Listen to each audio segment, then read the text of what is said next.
The second thing that I'm going to do today, it's a watermelon feta salad. Now this, I went to a party on the 4th of July a few years ago. My friend, she does cook a lot, and she served this, and I was thinking, you know, those are such different things to put together. I would never think to put watermelon and feta cheese together, but it really goes so well. And a lot of my patients do ask questions about if you can have fruit or not. You know, fruit, it's a carbohydrate, it can bring up your blood sugar, and it is okay, all right? I'd much rather have anybody snack on a little bit of fruit than like a piece of cake or a cookie, something like that. Again, with anything, it's the portion size. That's why I have a cup right here measured out of the watermelon. If you're having watermelon as a snack, which it's fine to have a couple snacks a day if you're hungry between meals, all right, but instead of having a bowl this big of watermelon as a snack, you want to have about a cup, which this looks like about the size of your fist, okay? So 1 cup, if you want to know, 1 cup of watermelon has about 15 to 20 grams of carbohydrates. Okay, and if you are at home, I always say, you know, measure everything out. So if you wanted some fruit salad for a snack or if you wanted it for lunch, you know, measure it out in a cup so you have an idea of how many carbs you're getting.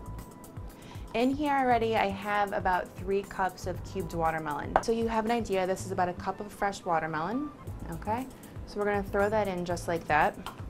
And this whole thing is about 1 cup of feta cheese. I got the reduced fat feta. Now, cheese, it does not bring up your blood sugar, okay? It's mostly protein, but there is some fat in it too. So whenever you're getting cheese, I really want it to be the reduced fat or the low fat cheese. So I got the reduced fat feta right here. So this is about 4 cups of watermelon, and I'm gonna put about a cup of cheese in here. Okay, so we've got that. You could get, if you wanted a block of feta, if it's the reduced fat feta, you could do that and you could chop it up and kind of get it to crumble like this, or you can get the crumbled so it's a little bit easier to do. Now, I'm also going to add a little bit of onion to this too. This is red onion. Again, I like the colors. I think the red and the purple go really nice together. Onion does have a strong flavor though, so if you wanted to add a little bit less, if you don't really love onions, you could absolutely do that. I cut these really thin, so I'm just going to sprinkle in a few. This is about 1/8 of a red onion, so I'm just going to sort of toss these in like that. Again, you can add more if you wanted to or less if you wanted to. It's all up to you. And the last thing I'm going to add right here is balsamic vinegar. Not balsamic vinaigrette, just the balsamic vinegar. Balsamic vinaigrette already has oil added to it. This doesn't need added oil. The feta, like I was saying, it has a little bit of fat in there, so it gives the dish some richness and some creaminess.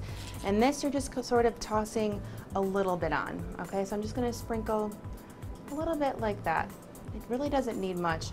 If you wanted to, you could add, if you have some fresh basil or some fresh mint, you could chop that up. You could throw that in there. It's going to give it, again, more flavor. And fresh herbs and spices always taste so good. Sort of toss this together so some of the watermelon meets the feta. I hope you enjoyed the cooking today, and I hope that now you have some ideas of appetizers that you can do, that you can bring to a party year-round. A lot of times cooking doesn't have to be really complicated. You can keep it pretty simple. So enjoy what you've learned today and go get it in your kitchen and have fun.